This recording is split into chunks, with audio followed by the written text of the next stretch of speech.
আমরা ইতিমধ্যে আমাদের মিশনস কনফারেন্স আমরা শেষ করেছি। গত সপ্তাহে আমাদের মিশন কনফারেন্সের শেষ দিন ছিল এবং আমি বিশ্বাস করি আমরা অনেকে অনেকভাবে বাক্য দ্বারা আহ্লাদিত হয়েছি, অর্থাৎ পরিতৃপ্ত হয়েছি।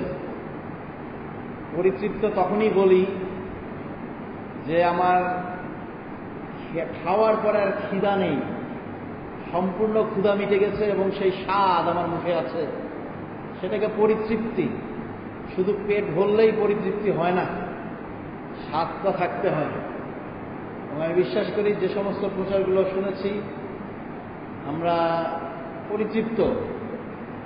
হয়তোবা অনেকে শুনেছি, অনেকে শুনিনি, অনেকে মনে আছে, অনেকে মনে নেই, কিন্তু প্রভু যিশু এখানে কাজ করেছেন আমি বিশ্বাস করি এবং কারো না কারো অন্তরে তিনি বিশেষভাবে আহ্বান করেছেন। এবং আমি বিশ্বাস করি, আমি বিশেষ করে খুবই বড় আশীর্বাদ পেয়েছি প্রচারের। আমি যখন অনুবাদ করছিলাম অনেক সময় আমি নিজেই চিন্তার ভিতরে ঢুকে যাচ্ছিলাম ওই অনুবাদ করতে করতে, মানে প্রচারটা আমি শুনছি এরকম একটা অবস্থা। এই জন্য আমার কাছে অনেক আশীর্বাদ ছিল। আমার কাছে মনে হচ্ছিল যে যদি অন্যকে অনুবাদ করতে হয়তো বা আমি বসে থাকলে আরো বেশি আমার আনন্দ হতো বা ভালো হতো, হয়তো আপনাদের কাছে একই রকম। আমরা আহ্লাদিত হয়েছি প্রভু যিশুর বাক্য দ্বারা, ঈশ্বরের বাক্য দ্বারা। আর এই মাসে আমরা যখন পদার্পণ করলাম তখন এই মাসে আমাদের একটি বিশেষ মাস, কারণ এখানে আগামী সপ্তাহে তালপত্র রবিবার এবং তারপর থেকে সোমবার দিন থেকে আমাদের দুঃখভোগ সপ্তাহ শুরু হচ্ছে। সেই উপলক্ষে প্রত্যেক দিন বিকালে আমরা এখানে আবার উপস্থিত হব, উপাসনা করব। আর রবিবার 17 এপ্রিল আমরা প্রভু যীশু খ্রিস্টের পুনরুত্থান আমরা পালন করব। কিন্তু যীশু খ্রিস্টের দুঃখ ভোগ এই কথা যখন আমরা চিন্তা করি তখন আমাদের অনেক সময় এরকম হয়ে যায়। আমি কারো ক্রিটিসাইজ করছি না, কিন্তু বাস্তবতা এরকমই। বাংলাদেশ তথা সারা পৃথিবীর বিভিন্ন মণ্ডলীর বাস্তবতা এরকমই। যখন দুঃখভোগ সপ্তাহ শুরু হয় আমাদের জাগতিকভাবে আমরাও সেই দুঃখভোগের সাথে আমরা সামিল হওয়ার চেষ্টা করি। জাগতিকভাবে বাক্য বুঝি কিংবা না বুঝি আমরা সেটা কালচার ফলো করার চেষ্টা করি, জাস্ট কালচার। অনেকে আবার একটু এক্সট্রিম ভাবে করে, যেই সময় এটা খাওয়া যাবে না, ওটা খাওয়া যাবে না, এটা করা যাবে না, ওটা করা যাবে না। অনেকে উপবাস করে, না এটা আপনার ব্যক্তিগত আধ্যাত্মিক বিষয়, এটা আপনি এবং ঈশ্বরের বিষয়। কিন্তু আমি মণ্ডলীগতভাবে কথা যখন বলছি বা ব্যক্তিগত কিছু কিছু বিষয় যখন নিয়ে আসছি, তা হলো এই যে দুঃখভোগ সপ্তাহে আমরা অনেক সময় আমি কি দুঃখার্ত, আমি অনেক দুঃখার্ত। কারণ কি? যীশু খ্রিস্ট তিনি মারা যাচ্ছেন, তিনি মারা যাবেন। প্রিয় ভাই বোন, যীশু খ্রিস্ট কি ডিফিটেড কিনা? যীশু খ্রিস্ট তিনি কি হেরে গেছেন কিনা? আমি বাইবেলের ইতিহাসে কিংবা মণ্ডলীর ইতিহাসে কোথাও পাই নাই যে যীশু খ্রিস্টের মৃত্যুর পরে, অর্থাৎ পুনরুত্থানের পরে কখনো যীশু খ্রিস্টের কোনো শিষ্য কিংবা আদি মণ্ডলীর কোনো সদস্য তারা দুঃখ ভোগ করেছে। পাইনি। তাদের দুঃখ ছিল 2 দিন বা 1 দিন। অর্থাৎ যীশু খ্রিস্ট মৃত্যুবরণ করেছেন, তারপরে যে 3 দিনে 3 দিন পুনরুত্থান হইলে পরের যে 2 দিন, সেই সময় তারা হতাশ ছিল, তারা দুঃখ করেছে। পুনরুত্থিত হয়েছেন যীশু খ্রিস্ট, আর দুঃখ নাই, তিনি মৃত্যুকে জয় করেছেন। তাহলে আমরা দুঃখভোগ সপ্তাহ পালন করি কিসের জন্য? একমাত্র উদ্দেশ্য, আমরা স্মরণ করি, আমরা সাক্ষ্য দেই। নাটোর বাপ্টিস্ট মণ্ডলী এখানে আপনি দুঃখ করবার জন্য আসবেন তা নয়, আপনি স্মরণ করবেন, আপনি সাক্ষ্য দেবেন। আর এই জন্য আমরা তা করি। আমরা প্রত্যেকটা সুযোগ কাজে লাগাই যাতে করে আমরা ঈশ্বরের বাক্য থেকে শিক্ষা পাই। আমরা শিক্ষা নেওয়ার জন্য আসব, আমরা স্মরণ করবার জন্য আসব, আমরা সাক্ষ্য দেবার জন্য এখানে আসব। আর যে তালপত্র রবিবার আমরা পালন করতে যাচ্ছি আগামী সপ্তাহে, এটাও একটা সুন্দর শিক্ষণীয় একটা সময়। যখন ছোট ছোট বাচ্চারা তারা র্যালি করবে, তারা হাতের মধ্যে খেজুর পাতা রাখবে, হোসান্না গান গাইবে, সব কিছু ভালো, খারাপ কিছুই না। কিন্তু একই অবস্থা, আমরা স্মরণ করি, শিক্ষা পাই, সাক্ষ্য দেই, শুধু এতটুকু। আমাদের প্রথমত বুঝতে হবে বাক্য, আমাদের বুঝতে হবে যীশু খ্রিস্ট তিনি কখনো কোনোদিন তিনি হেরে যাওয়া মসীহ নন। তিনি জীবিত, তিনি মৃত্যুকে জয় করেছেন, তিনি পাপকে জয় করেছেন, তিনি শয়তানকে জয় করেছেন, আর তিনি বিজয়ী বিধায় আজকে আপনি পরিত্রাণ পেয়েছেন, তিনি বিজয়ী বিধায় আজকে আপনার আশা রয়েছে এবং আপনি স্বর্গে যাওয়ার নিশ্চয়তা পেয়েছেন। সুতরাং যীশু খ্রিস্টের সঙ্গে আপনারা আজকে যারা যীশু খ্রিস্টের কে বিশ্বাস করেছেন, ঈশ্বরের সন্তান হয়েছেন, আপনারা প্রত্যেকে আজকে জয়ী। আজ আপনি জয়ী। আর যখন আমরা আজকে ঈশ্বরের বাক্য দেখছি, আর তখন আমরা মসিহের বিষয় দেখতে চাই, এবং এখানে আমরা নিজেদেরকে খুঁজে পেতে চাই। প্রিয় ভাই বোন, ঈশ্বরের মনোনীত, ঈশ্বরের সন্তান হিসেবে আমরা এখানে খুঁজে পেতে চাই আমাদের অবস্থান। দয়া করে আপনি আমার সাথে বাক্য খুলুন, আর তা হল গীত সংহিতা 2 অধ্যায়। আমি ধারাবাহিকভাবে 1 মাসে 3 বার প্রচার করি। ডাক্তার সুজাতাকে তুমিও 1 বার করেন। আমি ধারাবাহিকভাবে 1 সপ্তাহে গীত সংহিতা থেকে প্রচার করছি, 1 সপ্তাহ থেকে 1 সপ্তাহে আমি ঐতিহাসিক বই থেকে প্রচার করছি, এবং 1 সপ্তাহে আমি নতুন নিয়ম থেকে করছি। আপনারা লক্ষ্য করেছেন কিনা, এর আগের বার আমি করেছিলাম গীত সংহিতা 1 অধ্যায়, আর আজকে আমি যেটা করছি তাহলে গীত সংহিতা 2 অধ্যায়। না, আপনার চিন্তা করার প্রয়োজন নাই, আমি 1, 2, 3 এভাবে করবো না, কিন্তু সিলেক্টিভ সামস, অর্থাৎ নির্ধারিত কিছু কিছু গীত সংহিতা থেকে আমি প্রচার আপনাদের কাছে নিয়ে আসার চেষ্টা করব। কিন্তু আজকে ঈশ্বরের যে বাক্য দিচ্ছেন, আগামী সপ্তাহে তালপত্র রবিবার, আর আজকে আমরা এখানে দেখতে চাই মসিহের বিষয় এখানে লেখা রয়েছে। আমরা খুঁজে পেতে চাই এখানে আমাদেরকে। এই গীতটা এমন একটি গীত, যখন মানুষ শোনে তাদের কান বন্ধ হয়ে যায়, ভাবে যে আসলে এটা আমার জন্য না, এটা যীশু খ্রিস্টের জন্য। প্রিয় ভাই বোন, আমি অস্বীকার করছি না এটা একটা মেসিয়ানিক সাউন্ড, আমি অস্বীকার করছি না। কারণ এই গীত 18 বার নতুন নিয়মে লেখা রয়েছে এবং যীশু খ্রিস্টের বিষয় লেখা রয়েছে। এটা যীশু খ্রিস্ট মসিহের বিষয় লেখা রয়েছে। কিন্তু আপনার আমার সাথে এই গীতের সম্পর্ক কি, আমরা সেটাও আজকে একটু খুঁজে দেখতে চাই। আমি পড়ছি আপনাদের জন্য গীত সংহিতা 2 অধ্যায়। আমরা সম্পূর্ণ অধ্যায়টি একটু ধীরে ধীরে পড়বার চেষ্টা করি। গীত সংহিতা 2 অধ্যায় লেখা রয়েছে, কেন অস্থির হয়ে চেঁচামেচি করছে সমস্ত জাতির লোক? কেন লোকেরা মিছামিছি ষড়যন্ত্র করছে? সদাপ্রভু তার মসিহের বিরুদ্ধে পৃথিবীর রাজারা একসঙ্গে দাঁড়াচ্ছে, আর শাসনকর্তারা করছে গোপন বৈঠক। তারা বলছে, এসো আমরা ভেঙে ফেলি ওদের শিকল, ছিঁড়ে ফেলি ওদের বাঁধন আমাদের উপর থেকে। সদাপ্রভু স্বর্গের সিংহাসন থেকে হাসছেন, তিনি তাদের বিদ্রুপ করছেন, তিনি ভীষণ অসন্তুষ্ট হয়ে তাদের ধমক দেবেন, আর ক্রোধের আগুন তাদের মনে ভয় জাগাবে। তার ক্রোধের আগুন তাদের মনে ভয় জাগাবে। সদাপ্রভু বলবেন, আমি যাকে রাজা করেছি তাকে আমার পবিত্র সিয়ন পাহাড়ে বসিয়েছি। রাজা বলবেন, সদাপ্রভু যা স্থির করেছেন আমি তা ঘোষণা করব।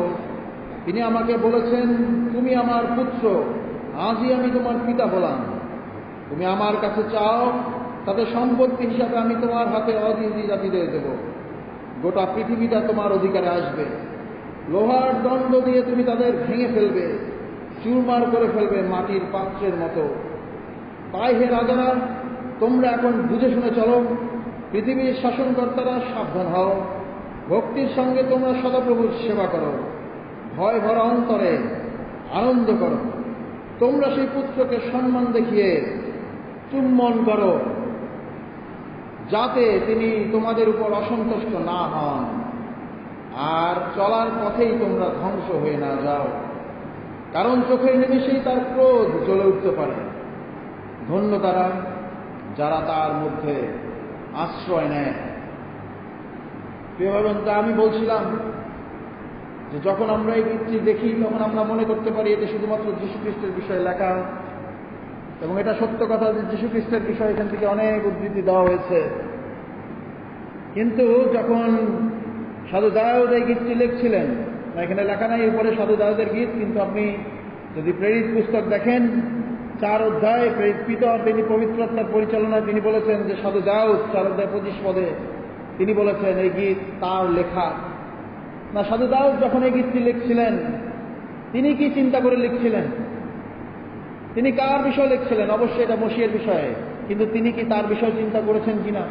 তিনি কি একজন রাজা, একজন অভিষিক্তের বিষয়ে তিনি চিন্তা করেছেন কিনা? আর এখানে সাধু দাউদ তিনি যখন লিখছেন তিনি নিজেকে সেখানে খুঁজে পেয়েছেন। প্রিয় ভাই বোন, আজকে যখন আমরা এই গীতটি পড়ছি, আমি চাই আপনারা নিজেকে এখানে খুঁজে বের করুন। আমি চাই আপনারা এখানে নিজেকে দেখতে পান।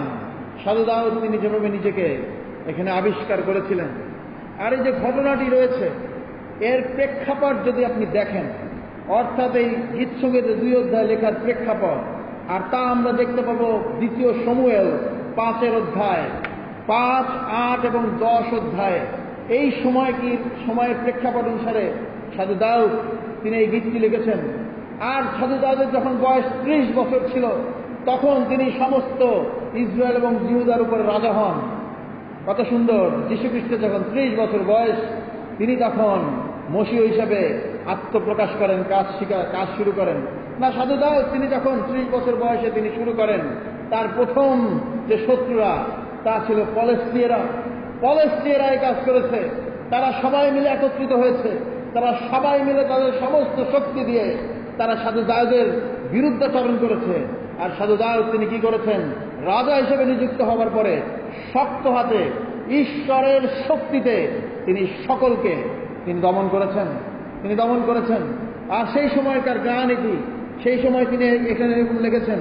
সাধু দাউদ তিনি প্রথমত যা খুঁজে পেয়েছেন এখানে প্রিয় ভাই বোন, তা হলো এই যে ঈশ্বর ভক্ত লোক, ঈশ্বরের মনোনীত লোক, তার বিরুদ্ধে সারা পৃথিবী সব সময় থাকবে এবং আছে। যীশু খ্রিস্টের বিরুদ্ধে সারা পৃথিবী সব সময় ছিল এবং আছে।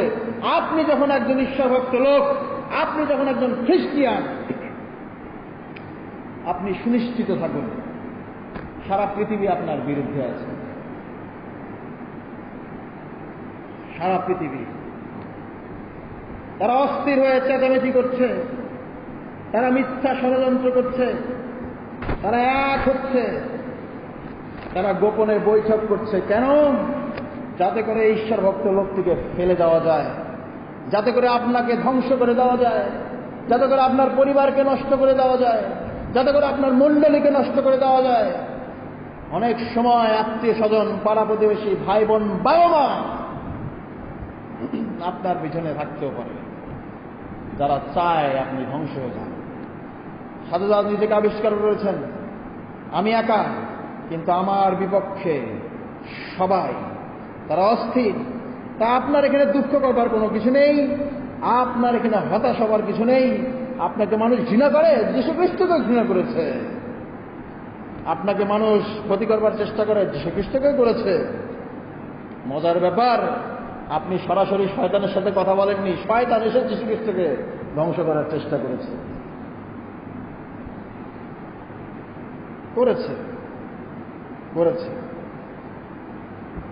একজন যীশু খ্রিস্ট তিনি বলেছেন যে তারা আমাকেই ঘৃণা করে, তোমাদেরকে আরো বেশি ঘৃণা করবে। জন লিখিত সুসমাচারে যীশু খ্রিস্ট পরিষ্কার বলেছেন 15 অধ্যায়। সুতরাং এখানে আপনার দুঃখের কিছু নেই, এখানে আপনার হতাশা হওয়ার কিছু নেই। কিন্তু আপনি যখন একজন মনোনীত, না আমি এখানে কেন মনোনীত কথাটা বলছি, প্রিয় ভাই বোন, এখানে সাধু দাউদ তিনি যখন এই গীত লিখছেন, এখানে লেখা আছে সদাপ্রভু তার মসীহের বিরুদ্ধে পৃথিবীর রাজারা এক হয়েছে। মসীহ, ঠিক আছে, মসীহ মাসায়া হিব্রু শব্দ, যার গ্রিক শব্দ ক্রিস্টস, ক্রাইস্ট অর্থাৎ খ্রিস্ট। কিন্তু যখন সাধু দাউদ তিনি লিখছিলেন, এখানে যে হিব্রু কনটেক্সট, তার অর্থ হল মসীহ অর্থ অভিষিক্ত জন, দ্য অ্যানোয়েন্টেড ওয়ান, অর্থাৎ যাকে অভিষেক করা হয়েছে, যার মাথায় তেল দিয়ে বলা হয়েছে আজকে থেকে তুমি তোমার ঈশ্বরের লোক। সাধু দাউদ তিনি নিজেকে দেখছেন, আমি একজন অভিষিক্ত, আমাকে শমূয়েল তিনি রাজা হিসেবে অভিষিক্ত করেছেন, ঈশ্বর আমাকে বেছে নিয়েছেন। এবং পুরাতন নিয়মের শিক্ষা আমরা এরকমই পাই যে একজন অভিষিক্ত লোক, ঈশ্বর তাকে আলাদা করেছেন। শিমশনকে ঈশ্বর অভিষেক করে আলাদা করেছিলেন, শৌলকেও ঈশ্বর অভিষেক করে আলাদা করেছিলেন। শিমশন এবং শৌল তার অবাধ্যতার জন্যে তারা সেই ঈশ্বরের পক্ষে দাঁড়িয়ে সঠিকভাবে কাজ করতে পারেনি, কিন্তু দাউদ যারা অভিষিক্ত জন তাদের বাধ্যতার দ্বারা ঈশ্বর মহাপরাক্রম সাধন করেছেন। সাধু দাউদ তিনি দেখতেছেন, আমি অভিষিক্ত জন, আমার বিপক্ষে সকলে রয়েছে। প্রিয় ভাই বোন, আজকে কি আপনি অভিষিক্ত জন কিনা? অবশ্যই আপনি অভিষিক্ত জন। যখন আপনি একজন বিশ্বাসী, যখন আপনি ঈশ্বরের সন্তান হয়েছেন, ঈশ্বর আপনাকে তার সন্তান হিসেবে অভিষেক করেছেন। আপনি এই জন্য বলেন আমি বিশ্বাসী, আমি খ্রিস্টিয়ান। আর আপনি যখন একজন অভিষিক্ত জন, তখন আপনার শত্রু আছে। যদি আজকে বলেন পৃথিবীর লোক আমার বিপক্ষে নাই, সবাই আমার বন্ধু, সবাই আমাকে চেনে, আমার কোনো শত্রু নাই, আমার বিপদ নাই, আমার খাবার অভাব নাই, আমি যেখানে যাই আমার কোটি কোটি বন্ধু, ভাই হতে পারে এই যে আপনি অভিষিক্ত জন না। কিন্তু যে অভিষিক্ত জন, বাক্য বলে আপনার শত্রু আছে, বাক্য বলে আপনার পিছনে চেঁচামেচি করছে মানুষ, বাক্য বলে তারা ষড়যন্ত্র করছে, বাক্য বলে তারা চাইছে যাতে করে তারা ধ্বংস করে দিতে পারে। বাক্য বলে রাজারা, শাসনকর্তারা, ছোট ছোট মানুষ না, তারা আপনার বিপক্ষে। আজ যদি বাংলাদেশের নেতা নেত্রীরা আপনার বিপক্ষে চলে আসে, আপনি অবাক হবেন না। এটাই বাক্য, এটাই বাক্য। এখান থেকে আমরা বড় সত্য যেটা পাই, আপনি একজন অভিষিক্ত জন, কিন্তু আপনার শত্রু আছে। আপনি একজন অভিষিক্ত জন, কিন্তু আপনার শত্রু আছে। এটা বড় সত্য এবং এটা হলো বাক্য। তাহলে আমরা কি ভয়ের মধ্যে কাচুমাচু হয়ে থাকবো? আমরা কি মনে করবো, আরে আমি কেন খ্রিস্টান হলাম, এত কষ্ট, সবাই আমার শত্রু হয়ে গেল, যখন আমি অমুক ছিলাম তখন কোনো শত্রু ছিল না? প্রশ্ন আসতে পারে আপনার অন্তরে, প্রশ্ন আসতে পারে। আমি খ্রিস্টান হয়ে গেলাম, মানুষ আমাকে ঘৃণা করে। আমি খ্রিস্টান হয়ে গেলাম, সমাজ থেকে আমাকে মানুষ তোয়াক্কা করে। তারা আমাকে তোয়াক্কা করে না, তারা আমাকে অপমান করে। আর আজকে পালক আমাকে বলছে, আহা, আরো বলে শত্রু আছে। আপনার ভিতরে এই প্রশ্ন থাকতে পারে প্রিয় ভাই। কিন্তু দেখেন বাক্য কত সুন্দর, বাক্য কত সুন্দর। আমি আবারও পড়ছি 1-2 পদ। এখানে লেখা আছে, কেন অস্থির হয়ে চেঁচামেচি করছে সমস্ত জাতির লোক?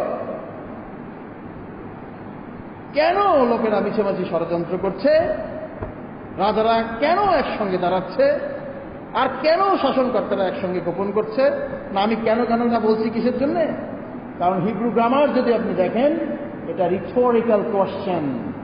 তার অর্থ হলো এই, যেখানে উত্তর চাওয়া হয়নি, এখানে কেন উত্তরটা চাওয়া হয়নি। এখানে সাধু দাউদ তিনি বলেননি যে কোন কারণে তোমরা আমার পিছনে লেগেছো, এইটা তিনি চান নাই। বাইবেল স্টুডেন্ট খুব মন দিয়ে শোনেন, এখানে সাধু দাউদ তিনি উত্তর চায়নি যে তোমরা কেন আমার পিছনে আসতেছো, কিন্তু এখানে প্রশ্নটা এখানে এইভাবে লেখা আছে যে তোমরা কেন আমার পিছনে আসতেছো, কোনো লাভ নাই তো তোমাদের, তোমরা তো এমনি হেরে যাবা। আমরা যদি এরকম ভাবে মনে করেন একটা লোকের হার্টের প্রবলেম আছে এবং ডাক্তার বলেছে যে তুমি কোকা কোলা খাবা না, তারপরে লোকটা কোকা কোলা খায়, আবার অসুস্থ হয়ে গেল। এখন আপনি যদি তার সামনে যান, কি ব্যাপার তোমার হার্টের সমস্যা? হ্যাঁ, হার্টের প্রবলেম হয়ে গেল, তুমি না ভালো ছিল, ডাক্তারের কাছে গেছো, ডাক্তার বলছিল যে কোকা কোলা খাবা না, তাহলে হার্টের সমস্যা হবে। কারণ আপনি যদি বলেন তাহলে তুমি কেন কোক খাইছো, আপনি কি উত্তর চাচ্ছেন তার কাছে? আপনি কিন্তু তার কাছে উত্তর চাচ্ছেন না যে সে কেন খাইছে, তাকে অনুযোগ করতেছেন, বলতেছেন তুমি কি বোকা নাকি, তোমার কি মাথা খারাপ হয়ে গেছে? আপনি এরকম বলতেছেন। ডাক্তার বলছে খাবা না, তারপর তুমি খাচ্ছ। সাধু দাউদ তিনি বলছেন যে কেন তোমরা অস্থির হচ্ছ, কেন মিছামিছি ষড়যন্ত্র করছো, কোনো লাভ নাই যে তোমাদের, তোমরা এমনি হেরে যাবা। এবং সাধু দাউদের জীবনে আমরা দেখেছি ফলেস্তীয়রা প্রত্যেকবার তারা হেরে গিয়েছে সাধু দাউদ থাকা অবস্থায়।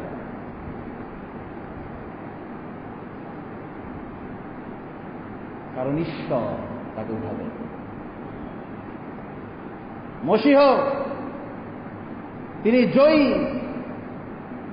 তার বিরুদ্ধে সারা পৃথিবীর সমস্ত রাজারা, এমনকি শয়তান নিজে এসে যখন তাকে আক্রমণ করে, তারা সবাই মিলে যখন তাকে ফেলে দেওয়ার চেষ্টা করে, মসিয়ে বলছে, কেন তোমরা মিথ্যা চেঁচামেচি করছো? তোমরা তো এমনি হেরে যাবা, তোমরা এমনি হেরে গেছো, ইউ আর ডিফিটেড অলরেডি।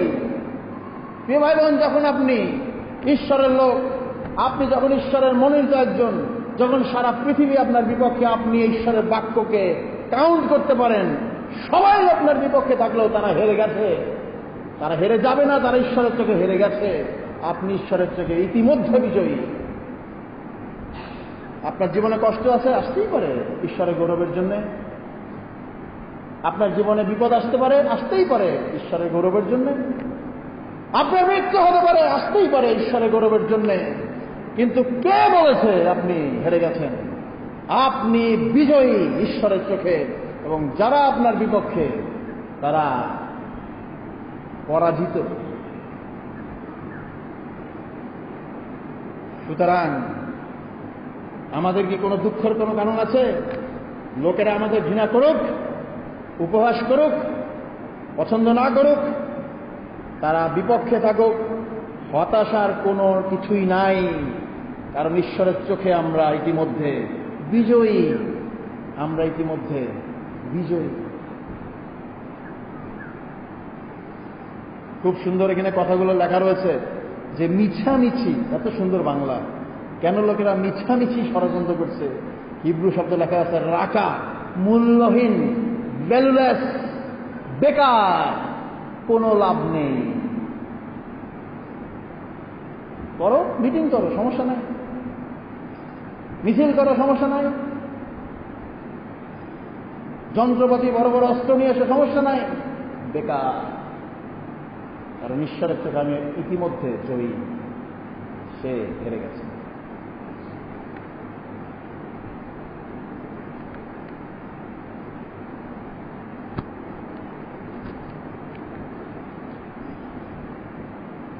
কি লেখা আছে এখানে? ঈশ্বর হাসছেন, কারণ ঈশ্বর দেখতেছেন যে তোমরা তো হেরে গেছো, কেন তোমরা আমার লোকের পিছনে আসতেছো? ঈশ্বর হাসতেছেন।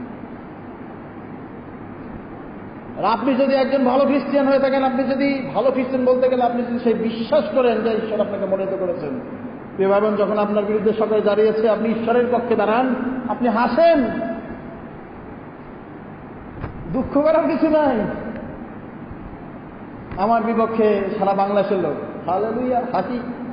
জুন মানুয়েলের সাথে কিছু সময় কাটিয়ে আমার কিছু উপকার হয়েছে এবং আধ্যাত্মিকভাবে আমি অনেক শক্তি পেয়েছি কিছু কিছু বিষয়।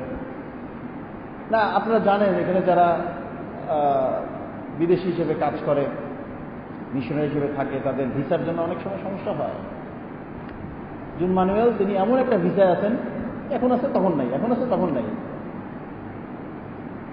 তিনি এখানে রিলিজিয়ান ওয়েলফেয়ার টাইপের একটা একটা ভিসার মধ্যে আছেন, যেটা বাংলাদেশ যেহেতু গণতান্ত্রিক দেশ,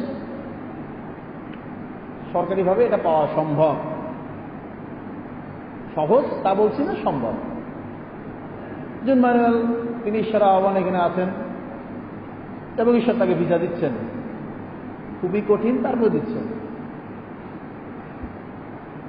তিনি 24 তারিখে এখানে যখন আসলেন, সেদিন তার ইমিগ্রেশনে ইন্টারভিউ ছিল, কিন্তু সেটাকে তিনি বাদ দিয়ে এখানে উপাসনা করতে হবে, এজন্য তিনি চলে আসছেন। প্রথমত আমি একটু চিন্তা করলাম, বাহ, ইমিগ্রেশন অফিসারকে উপেক্ষা করতেছে, উপাসনা করবে এই জন্য। হ্যাঁ, আমি বললাম তোমাকে যে ভিসা যদি না দেয়, আমি জিজ্ঞেস করলাম আপনি যে অ্যাপয়েন্টমেন্ট ক্যান্সেল করে চলে আসছেন, অ্যাপয়েন্টমেন্ট ক্যান্সেল কি, আপনি তো সোয়াবই করেন নাই, আপনাকে যে ভিসা না দেয়? উনি বললো যে আমি এখান থেকে রবিবার দিন যাব, সোমবার দিন আমি আবার এম্বাসিতে, আমি আবার ইমিগ্রেশনসে যাব। আমি তাকে বললাম যদি ভিসা না দেয়, তিনি এভাবে আমাকে বললেন, একেবারে লিটারালি বলি আপনাকে, if God give me visa, if God give us, allow us the visa, praise the Lord. If God doesn't give us the visa, praise the Lord. মানে আমি তখন বললাম যে কোনটা বেশি বড় প্রেস, দিলে বেশি ভালো না দিলে বেশি ভালো? তার কথা হলো আই ডোন্ট কেয়ার। ঈশ্বর দেখতেছেন, তিনি হাসতেছেন আপনার বিপক্ষে যখন সবাই, আপনি হাসেন হাসেন। কিন্তু দেখেন ঈশ্বর কি করছেন। ঈশ্বর যে শুধুমাত্র তাদের তামাশা দেখছেন তা নয়, কিন্তু তিনি কি বলছেন, এক সময় ঈশ্বর তাদের ধমক দেবেন, এক সময় ঈশ্বরের ক্রোধ তাদের উপরে জ্বলে উঠবে এবং আপনি অনেক ক্ষেত্রে তাও দেখতেও পারেন। প্রিয় ভাই বোন, পৃথিবীর ইতিহাসে যারা যারা ঈশ্বরের মনোনীত লোকের বিপক্ষে দাঁড়িয়েছে, দুটি জিনিস হয়েছে।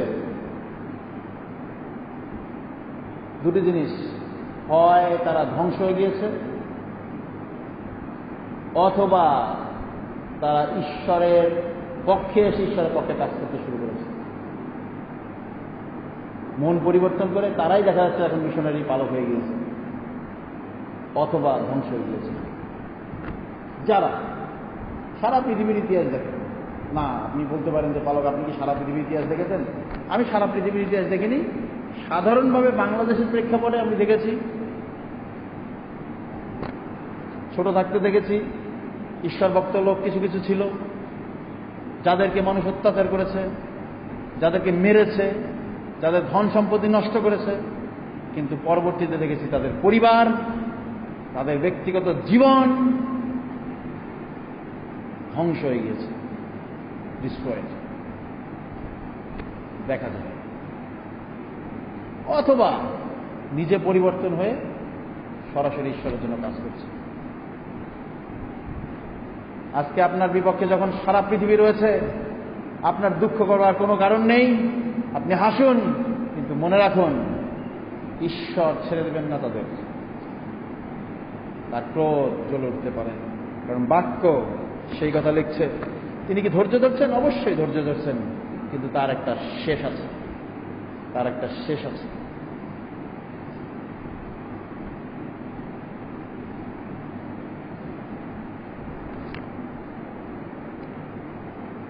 যখন আপনি ঈশ্বরের অভিষিক্ত, সারা পৃথিবী আপনার বিপক্ষে, কিন্তু মনে রাখুন আপনি বিজয়ী, কারণ ঈশ্বর আপনাকে বিজয়ী করেছেন, তাদেরকে তিনি ইতিমধ্যে পরাজিত করেছেন। আপনি হাসুন এবং আপনি দেখুন ঈশ্বর কি করেন।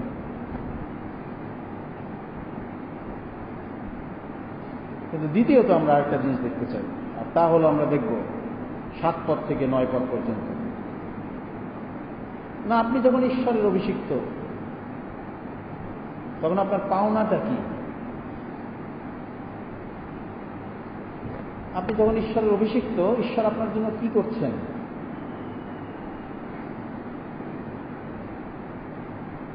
সাত পদ যখন আমি দেখি, একটু দেখুন। রাজা বলবেন, সদাপ্রভু যা স্থির করেছেন আমি তা ঘোষণা করব। তিনি আমাকে বলেছেন, তুমি আমার পুত্র, আজই আমি তোমার পিতা হলাম।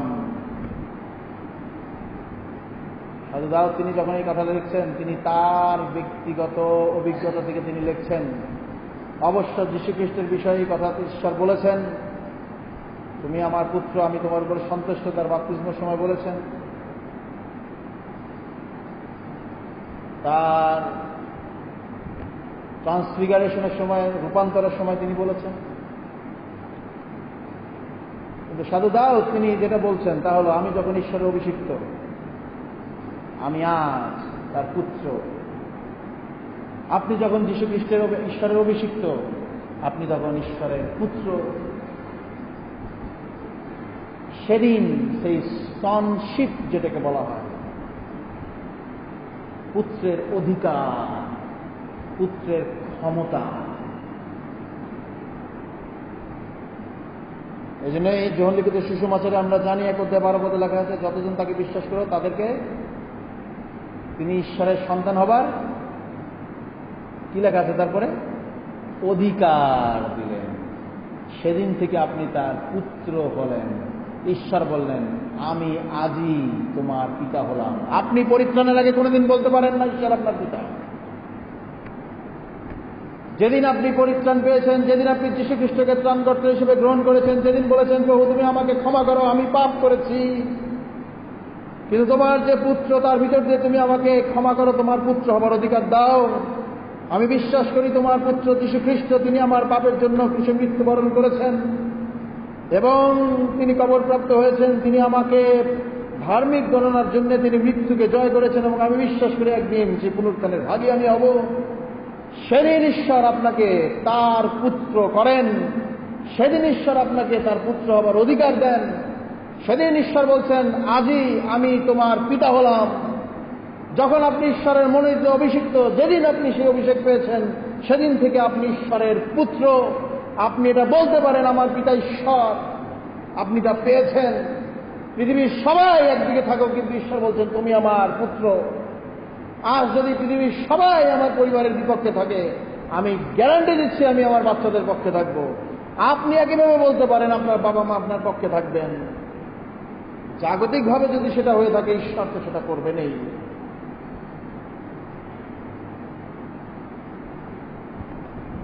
ঈশ্বর পিতা পুত্রের অধিকার, সে সম্মান তিনি দিয়েছেন। আর কি দিয়েছেন? লেখা আছে, তুমি আমার কাছে চাও আর সম্পত্তি হিসাবে আমি তোমার হাতে অজিদের জাতিদের দেব। গোটা জাতিটা না, সাধু দাউদ তিনি চিন্তা করছেন পলেস্টিয়া, অজিহুদি, শত্রু, কিন্তু তুমি চাও আমি তোমাকে দেব।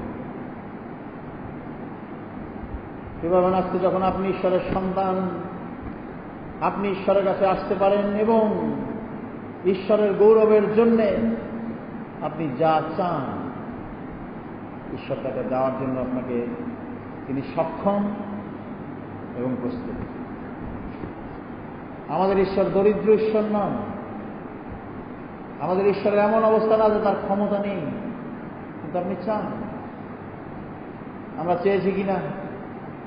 মিশনস কনফারেন্স চলে গেল, আমরা কি চেয়েছি কিনা যে প্রভু এবার তুমি অজিহুদের একজনকে আমাকে দিও? আমি অনুরোধ করি আপনারা প্রার্থনা করতে পারেন এভাবে যে প্রভু 1 বছরে একজন তুমি দিও, আমি যেন তোমার জন্য তার কাছে সাক্ষ্য দিতে পারি, তোমার জন্য তাকে জয় করতে পারি। চান? ঈশ্বর অধিকার দিয়েছেন, ঈশ্বর প্রতিজ্ঞা করছেন। সাধু দাউদকে বলছেন গোটা পৃথিবীটা তোমার অধিকার আসবে না। যীশু খ্রিস্টে, আমি বারবার বলছি যেটা যদিও এটা হলো মসিহের বিষয়ে ভবিষ্যৎবাণী এবং সাধু দাউদ তিনি তার ব্যক্তিগত অবস্থা থেকে লিখছেন। সাধু দাউদকে ঈশ্বর সেই অজিহুদি জাতিদের দিয়েছেন, মসিহকে সারা পৃথিবী তিনি দিয়েছেন, সমস্ত অজিহুদি জাতিকে দিয়েছেন। যে কেউ তার নামে ডাকে সে পরিত্রাণ পাবে, ঈশ্বর সেই প্রতিজ্ঞা করেছেন। এখনো পৃথিবীতে যে কেউ তাকে বিশ্বাস করে সে পরিত্রাণ পাচ্ছে। সারা পৃথিবীর সমস্ত জাতিকে যীশু খ্রিস্টের অধীনে সেই পুত্রকে ঈশ্বর তিনি দিয়েছেন। আপনি চান, ঈশ্বর আপনার ভিতর দিয়ে সেই কাজ করবেন। এসে লেখা আছে, ক্ষমতার অবস্থা দেখেন, লোহার দণ্ড দিয়ে তুমি তাদের ভেঙে ফেলবে, চুরমার করে ফেলবে মাটির পাত্রের মতো। আমি আবারও বলি, এখানে আমাদের কালচার জানতে হবে। এখানে হিব্রু যে কালচারটা রয়েছে, সাধু দাউদ তিনি কি ছিলেন? রাখাল। তারপর তিনি কি হয়েছেন? রাজা। যীশু খ্রিস্ট কি? মেষপালক এবং রাজা। অবশ্য তিনি নবীও, দাউদ নবী ছিলেন। আজ আপনি ঈশ্বরের মনোনীত, কিন্তু ঈশ্বর প্রত্যেকের অন্তরে সেই পালকীয় অবস্থা তিনি দেখতে চান, সেই পালকীয় ক্ষমতা তিনি দেখতে চান। এখানে যে লোহার দণ্ড এবং মাটির পাত্র রাখা রয়েছে, এটা একটি মেষ পালকের জিনিস।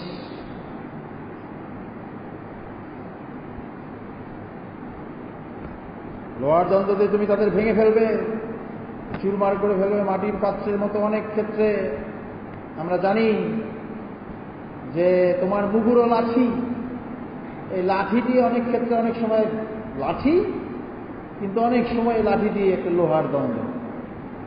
এই লোহার দণ্ডটার বিশেষত্ব আছে, এর মাথাটা বেঁকা, এটা লম্বা এবং মাথাটা এরকম বেঁকা, ছাতার হ্যান্ডেলের মতো। কেন জানেন? অনেক ক্ষেত্রে একটা মেষ সে যখন কোনো খাদে পড়ে যায় তখন ওই মেষটাকে তোলার জন্য সেটা ব্যবহার করা হয়, ঘাড়ের মধ্যে লাগাই দিয়ে টান দিয়ে উঠানো হয়। আমরা যখন গীতসংগীতা 23 অধ্যায়ে আসবো তখন আমরা এই বিষয়ে আরো দেখবো, কিন্তু আমি আপনাদেরকে একটু জানিয়ে দিতে চাই, যদি এই বইটি আপনারা না পড়ে থাকেন, ফিলিপ কেলারের লেখা মেষ পালকের চোখে গীতসংগীতা 23,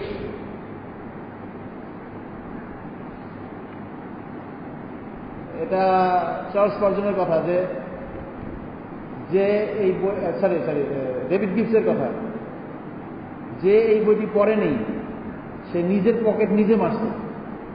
যে খ্রিস্টান মেষ পালকের চোখে গীতসংগীতা 23 এই বইটি পড়েনি, ফিলিপ কেলারের লেখা, সে নিজের পকেট নিজে চুরি করছে। বুক হাউসে আমি অর্ডার দিয়ে নিয়ে আসছি, অনেকগুলো আছে, আপনারা দয়া করে সংগ্রহ করবেন। যে পড়েননি বইটি অবশ্যই পড়বেন, চোখ খুলে যাবে এবং আপনি দেখতে পারবেন গীতসংগীতা 23টা আসলে কি, মেষ পালকের চোখে। পরিবারে একটা করে থাকা উচিত, সকলের পড়া উচিত।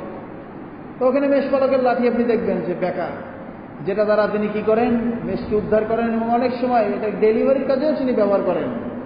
কারণ একটা মেষ যখন ডেলিভারি হয় তখন তাকে মেষের বাচ্চাটাকে, অর্থাৎ মেষ শাবকটাকে তুলে আনার জন্য সেটাকে ব্যবহার করা হয়। সে বাচ্চাকে টাচ করা হয় না হাত দিয়ে, কারণ যদি হাত দিয়ে টাচ করা হয় অনেক সময় মা এই বাচ্চাকে পরবর্তীতে গ্রহণ করেন, এরকম কিছু কিছু বিষয় আছে, আপনি বইয়ের মধ্যে পড়ে দেখেন পাবেন। মেষ পালকের লাঠি। প্রিয় ভাই বোন, আপনাকে কি বলছে বাক্যকে? যখন আপনি ঈশ্বরের মনোনীত একজন, তিনি আপনাকে কি দিয়েছেন? সেই পুত্রের অধিকার। তিনি আপনাকে কি দিচ্ছেন? গোটা অদ্বিতীয় জাতি। তিনি আপনাকে এটাও দিচ্ছেন, একটি মেষ পালকের অন্তর বা দায়িত্ব।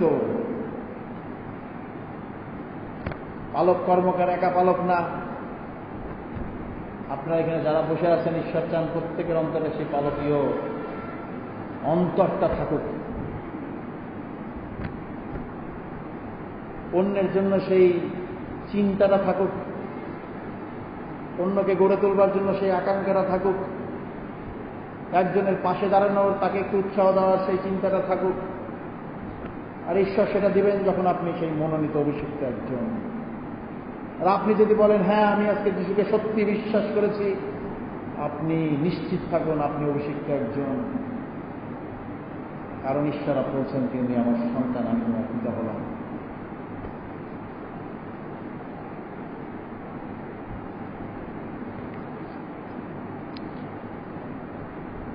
প্রকাশিত বাক্য 2:26-27 পদে থুয়াতিরা মণ্ডলীকে যীশু খ্রিস্ট কি বলছিলেন? পিতা যেমন আমাকে জবাব জাতির উপরে কর্তৃত্ব দিয়েছেন, তেমনি যে জয়ী হবে এবং আমি যা চাই তা শেষ পর্যন্ত করতে থাকবে, তাকেও আমি সেই কর্তৃত্ব দেব। সে লোহার দণ্ড দিয়ে তাদের শাসন করবে এবং মাটির পাত্রের মতো তাদের চুরমার করে ফেলবে। মণ্ডলীকে ঈশ্বর এই কথা বলছেন, মণ্ডলীকে, নাটোর মণ্ডলী আজকে আপনাকে ঈশ্বর এই কথা বলছেন। যীশুখ্রিস্ট কি বলেছেন? পিতা যেমন আমাকে সব জাতির উপরে কর্তৃত্ব দিয়েছেন, তেমনি যে জয়ী হবে এবং আমি যা চাই তা শেষ পর্যন্ত করতে থাকবে, তাকেও আমি সেই কর্তৃত্ব দেব। সে লোহার দণ্ড দিয়ে তাদের শাসন করবে এবং মাটির পাত্রের মতো তাদের চুরমার করে ফেলবে। আপনি ঈশ্বরের বাক্য শুনছেন কিনা? আমি জানি আপনি ক্লান্ত, কেউ কেউ ঘুমাচ্ছেন, অভ্যাসবশত কেউ কেউ ঘুমাচ্ছেন, ক্লান্তির জন্য কেউ কেউ ঘুমাচ্ছেন, কেউ কেউ শুনতেছেন না, এই জন্য ঘুমাচ্ছেন। ঈশ্বরের বাক্য দয়া করে শুনুন। ঈশ্বর আপনাকে বলছেন, এই কর্তৃত্ব, এই ক্ষমতা তিনি আপনাকে দিচ্ছেন। আর শেষে তিনি আসলে আমাদের একটি দায়িত্ব দিচ্ছেন। আর তা আমরা দেখতে পাই শেষে এখানে 10 থেকে শেষ পদ পর্যন্ত, 12 পদ পর্যন্ত দেখতে পাই। তাই হে রাজারা, এখন তোমরা এখন বুঝে শুনে চলো, পৃথিবীর শাসনকর্তারা সাবধান হও, ভক্তির সঙ্গে তোমরা সদাপ্রভুর সেবা করো, ভয় ভরা অন্তরে আনন্দ করো, তোমরা সেই পুত্রকে সম্মান থেকে চুম্বন করো, যাতে তিনি তোমাদের উপর অসন্তুষ্ট না হন, তার চলার পথেই তোমরা ধ্বংস হয়ে না যাও, কারণ চোখের নিমেষেই তার ক্রোধ জ্বলে উঠতে পারে। ধন্য যারা যারা তার ভিতরে মধ্যে আশ্রয় নেয়।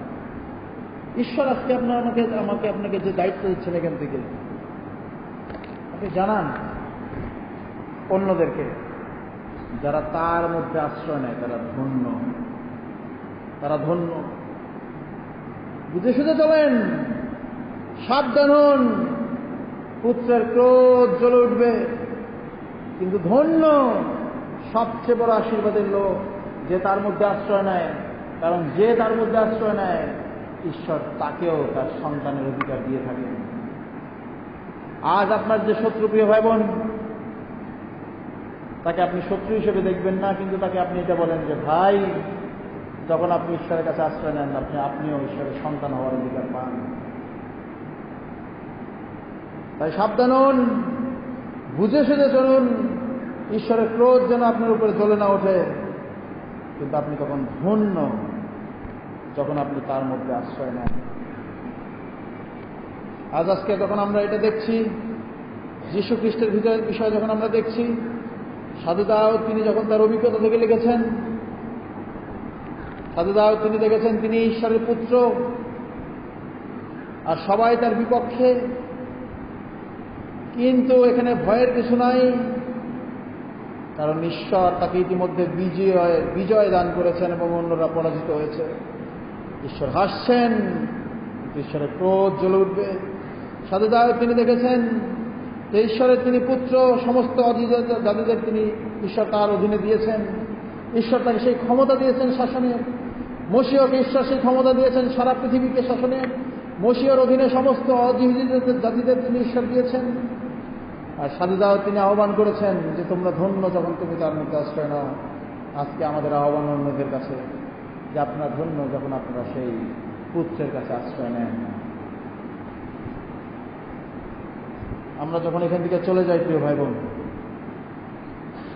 আজ আমি আশা করি এখান থেকে আপনি একটা অহংকার নিয়ে এবং একটা নিশ্চয়তা নিয়ে আপনি চলে যাবেন। অহংকার হলো এই যে আমি ঈশ্বরের পুত্র, অহংকার হলো এই যে আমার জীবনে যা কিছু হোক না কেন আমি ঈশ্বরের চোখে বিজয়ী, এবং ঈশ্বর সেটা নিশ্চিত করেছেন আমার ব্যক্তিগত জীবনে কি হোক না কেন, কি হোক বা না হোক আমি বিজয়ী।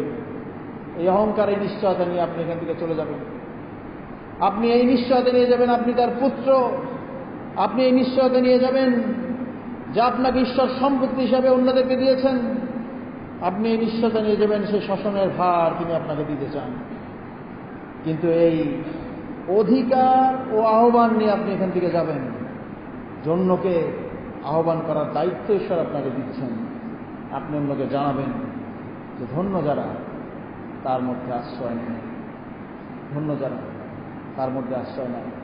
যদি আপনি খ্রিস্টান হয়ে থাকেন এবং আপনার সেই অহংকার না থাকে প্রিয় ভাই বোন যে আমি ঈশ্বরের সন্তান, আমাকে ঈশ্বর বেছে নিয়েছেন, তাহলে হয়তো আপনি ঘুমিয়ে আছেন, হয়তো আপনি পরিত্রাণের আশ্বাস এখনো পাননি, হয়তো বা পাননি। কিন্তু আজকে একটি নতুন সূচনা হোক, যখন আমাদের ভিতরে ঈশ্বর সেই অহংকার যে আমি ঈশ্বরের মনোনীত, আমি ঈশ্বরের মনোনীত সন্তান, তার দেওয়া অধিকার আমাকে ঈশ্বর দিয়েছেন, এবং সে দায়িত্ববোধ আমাদের ভিতরে থাকুক যে আমরা অন্যকে আহ্বান করি যে আসো সেই পুত্রের কাছে তোমরা আশ্রয় নাও। স্বর্গীয় পিতা, তোমাকে ধন্যবাদ দিই তোমার বাক্যের জন্যে। বাক্য আমাদেরকে প্রত্যেকবার আবারও স্মরণ করিয়ে দেয় যে আমরা কারা। বাক্য স্মরণ করিয়ে দেয় যে তুমি আমাদেরকে কি চোখে দেখো। বাক্য স্মরণ করিয়ে দেয় যে মসিহের সঙ্গে আমরাও বিজয়ী। কিন্তু অনেক সময় প্রভু আমরা যখন বাক্য থেকে সরে যাই, এই প্রতিজ্ঞাগুলো চিনি না, তখন আমাদের ভিতরে হতাশা চলে আসে। আমাদের বিপক্ষদেরকে দেখে আমরা ভয় পাই, হতাশ হয়ে যাই, দুর্বল হয়ে যাই, এবং অনেক সময় নিরাশায় আমরা তোমার কাছ থেকে হারিয়ে যাই। কিন্তু আজ তুমি আমাদের বাক্য দ্বারা উজ্জীবিত করো তোমাকে আরেকটু ভালোবাসতে, আরেকটু তোমার কাছে আসতে, আরো বেশি নিশ্চয়তা নিয়ে তোমার প্রশংসা, তোমার সেবা করতে, আমরা যে সত্যি পরিত্রাণ পেয়েছি তার প্রমাণ দিতে আমাদের জীবনে আমরা চেষ্টা করি। তোমার প্রতিজ্ঞাকে বিশ্বাস করি এবং তুমি যে আহ্বান করেছো সেই আহ্বান আমরা অন্যকে করতে পারি। তুমি আশীর্বাদ করো। বাক্যের জন্য ধন্যবাদ দেই। বাকি দিনের সমস্ত কার্যক্রম তোমার কাছে রাখি, তুমি আশীর্বাদ করো। কেন এই প্রার্থনা প্রভু যীশু খ্রিস্ট আমরা তোমার নামে ভিক্ষা চাই। আমেন।